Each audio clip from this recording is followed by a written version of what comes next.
نالی ہوتی ہے جو کھانے سانس والی نالی کے اوپر خود بخود گر جاتا ہے, اللہ ڈھکن بن جاتا ہے اس کا, اور اس کو اندر جانے نہیں دیتا, لقمے کو کھانے کو اندر جانے نہیں دیتا, اس کے پوری پیکنگ کر دیتا ہے, اللہ جیسے اس کو دیکھتے ہی پیکنگ کر دیتا ہے. اور اگر کوئی چلا جائے, کوئی اگر تھوڑا سا بھی اگر چلا جائے اندر, تو فرمایا کہ فوری طور پہ آدمی ختم ہو جاتا ہے. لیکن اللہ پاک اسی حفاظت پر ایسا نظام بنا رکھا ہے, ہمیں کچھ معلوم ہے. اور پھر اگر کچھ چلا جائے تو فوری طور پہ اس کو چھینک آتی ہے, جس سے وہ فلٹر ہو کے باہر پھینک دیتا ہے. اللہ نے بے شمار, اور یہ آنکھ کے اندر کتنی جو ہے اللہ پاک نے تار فٹنگ کر رکھے, کتنے باریک باریک باریک نسیں بنائی اللہ پاک نے. یہ میرے ایک دفعہ تھوڑی آنکھ میں پرابلم ہو گئی, میں ڈاکٹر کے پاس گیا تو ڈاکٹروں نے 8 ڈاکٹروں نے میری آنکھ کو چیک کیا, بڑے بڑے ڈاکٹروں نے 8 ڈاکٹروں نے چیک کی. پھر دیکھ کے پھر انہوں نے کہا کہ آپ کی ایک بڑی مشین ہے, اسپیشل مشین ہے, اس کے اندر آپ کی جانچ ہوگی. تو اس کے اندر پھر اس کی فیس بھی زیادہ ہے, اور اس اسپیشل ڈاکٹر آئے گا, اور وہ اسپیشل ڈاکٹر, ہم 8 ڈاکٹروں نے چیک کی ہے, ہم اس نتیجے پہ پہنچے کہ اب آپ کی آنکھ جو ہے بڑے ڈاکٹر کو دکھانی ہوگی. تو ہم نے پھر بڑے ڈاکٹر کو دکھا کے پھر وہ آیا, پھر میرے مشین لگا کے پھر اس نے کہا کہ آپ کی آنکھ جو ہے دماغ تک نہیں نظر جو ہے فوکس ایسے گرتا ہے اور دماغ تک پہنچتی ہے نظر, اور دماغ پھر دکھاتا ہے, آگے جو دکھاتا ہے روشنی دکھاتا ہے وہ دماغ دکھاتا ہے, لیکن بیچ میں کبھی کبھی تھوڑی رک جاتی ہے اور پھر تاخیر سے وہاں تک پہنچتی ہے, اس لیے آنکھ میں پریشانی ہو رہی ہے. وہاں دماغ تک آپ کی روشنی پہنچ نہیں پا رہی ہے, اور دماغ دکھاتا آگے چل کر کہ کیا ہو رہا ہے کیا نہیں ہو رہا. اللہ نے کیسے کہ ہمیں اس بات کا پتہ بھی نہیں میرے بھائی, کیسی نعمت اللہ پاک نے ہمیں عطا فرمائی ہے. ایک عالم کہتے ہیں کہ میرے پاس ایک شخص آگے سردیوں کی رات تھی, اور میں نے اس کو بستر وغیرہ دیکھ کر میں نے کہا آپ آرام کیجیے, فجر میں اپنی ملاقات ہوگی. اور فجر میں ملاقات کے وقت جب میں پہنچا تو جس حالت میں نے رات کو ان کو چھوڑا تھا وہ اسی حالت کے اوپر بیٹھے ہوئے دیوار کا سہارا لگا کے. میں نے کہا کیا بات ہوئی, اجنبی جگہ پر آپ کو نیند نہیں آئی یا جلدی اٹھ گئے؟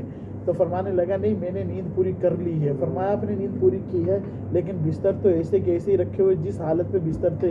تو فرمایا کہ ہاں مجھے نیند جب آتی ہے تو میرے پیٹ کے اندر اللہ نے ایسی بیماری لگا رکھی ہے کہ اگر میں زمین پر لیٹ کے سوتا ہوں تو منہ کے ذریعے سے ساری کی ساری چیزیں میری باہر نکل جاتی ہیں, اس لیے زمین پہ لیٹ کر نہیں سو سکتا میں.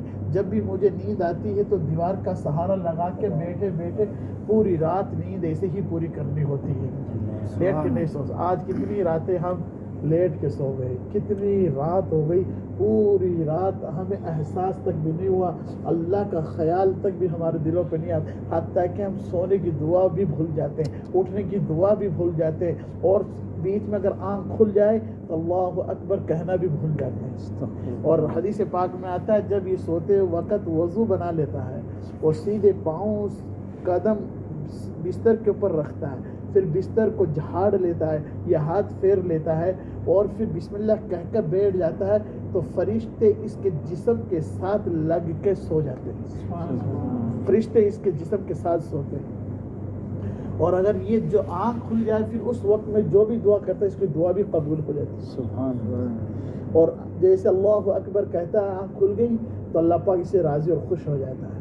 میرے بھائیو آج ہم جو ہے سوتے سوتے بھی دنیا کی باتیں کرتے, اور پھر اگر اس حالت میں موت آ گئی تو انشاءاللہ اللہ پاک ہمارے گناہوں کو معاف کر دے. سبحان اللہ. تو جب بھی سوئے تو وضو کی حالت میں سوئے اور توبہ استغفار کے ساتھ سوئے. میرے بھائیو اعمال اللہ پاک نے ایسے دیے ہیں, ان اعمال کے ذریعے سے صحابہ رضی اللہ تعالیٰ عنہ اجمعین کو اللہ پاک نے کامیاب کیا. صحابہ رضی اللہ تعالیٰ عنہ اجمعین کی زندگی کو اٹھا کے دیکھیں گے وہ لوگ کامیاب کیوں ہیں. ان کی زندگی میں پاؤں سے لے کر سر تک پورا کا پورا دین نظر آتا تھا. حضرت علی رضی اللہ تعالیٰ عنہ سے پوچھا گیا, علی ایک یہودی نے پوچھا کہ آپ 24 گھنٹے میں کتنے گھنٹے عبادت کرتے ہو؟ تو حضرت علی رضی اللہ تعالیٰ نے جواب دیا کہ ہم 24 گھنٹے میں 24 گھنٹے اللہ کی عبادت کرتے ہیں. تو اس یہودی نے کہا یہ کیا کیسے ہو سکتا ہے, یہ تو عجیب بات ہے, 24 گھنٹے میں آپ اللہ کی عبادت کیسے کرتے ہو؟ تو فرمایا کہ ہم 24 گھنٹے میں ہم یہ دیکھتے ہیں کہ سب سے پہلے جو کام کر رہے ہیں اس میں اللہ کا حکم کیا ہے اور جناب محمد الرسول اللہ صلی اللہ علیہ وسلم کا طریقہ کیا ہے. دونوں چیزوں کو ملاتے ہیں تو وہ دین ہو جاتا ہے, اور اس لیے ہم ساری چیز دین کے اوپر اپنی زندگی کو بسر کرتے ہیں. تو ہم ہر حال کے اندر یہ دیکھیں کہ اللہ کا حکم کیا ہے. جناب محمد الرسول اللہ صلی اللہ علیہ وسلم کا طریقہ کیا ہے. تو اللہ پاک نے ہمیں بے شمار نعمتیں عطا فرمائی ہے، لیکن ان تمام نعمتوں سے بڑھ کر ایک ایسی نعمت ہے جو اللہ پاک ہمیں عطا فرمائی ہے، وہ ایمان کی نعمت ہے. سبحان.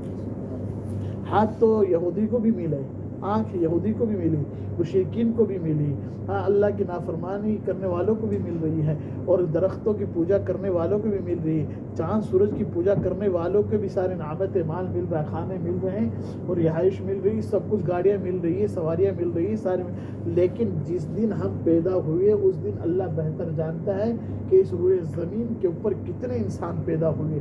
لیکن کوئی یہودی کے گھر پیدا ہو گیا، اور کوئی نصرانی کے گھر میں پیدا ہو گیا، اور کوئی عیسائی کے گھر میں پیدا ہوا، اور کوئی کہاں پیدا ہوا. لیکن اس دن اللہ پاک نے اتنا بڑا فضل کیا، اتنا بڑا کرم کیا، اتنا بڑا احسان کیا کہ اللہ پاک نے ہمیں وہ جو کلمہ جو جناب محمد الرسول اللہ صلی اللہ علیہ وسلم لے کر آئے ہیں، اس کلمے کو سیکھنے کے لیے صحابہ رضی اللہ تعالیٰ اجمعین نے 13 سال یا 11 سال لگا کر آگ کے انگاروں کے اوپر لیٹ کے اس کلمے کو سیکھا، اپنے گھر کو چھوڑ کے اس کلمے کو سیکھا، اپنے باغات کو چھوڑ کے اس کلمے کو سیکھا، اور جنجیروں کے اندر جکڑ کر اس کلمے کو سیکھا.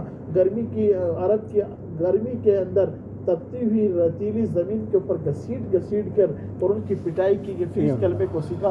وہی کلمہ اللہ پاک نے ہمیں پیدا ہوتے ماں کی گود کے اندر عطا فرمایا. سبحان اللہ. وہ کلمہ، اور جس کلمے کی بنیاد اللہ پاک نے ہمارے فوراً پہلے ہی دن سے ہمارے کانوں کے اندر اللہ کا کلمہ بلند ہو گیا. اللہ اکبر، اللہ اکبر، اللہ اکبر. اور میرے بھائیو، آج بہت ساری لوگ ایسے ہیں جو غیر مسلم ہیں، وہ اسلام میں داخل ہو رہے ہیں، اور جب داخل ہو رہے ہیں تو ان سے پوچھیں کہ آپ کے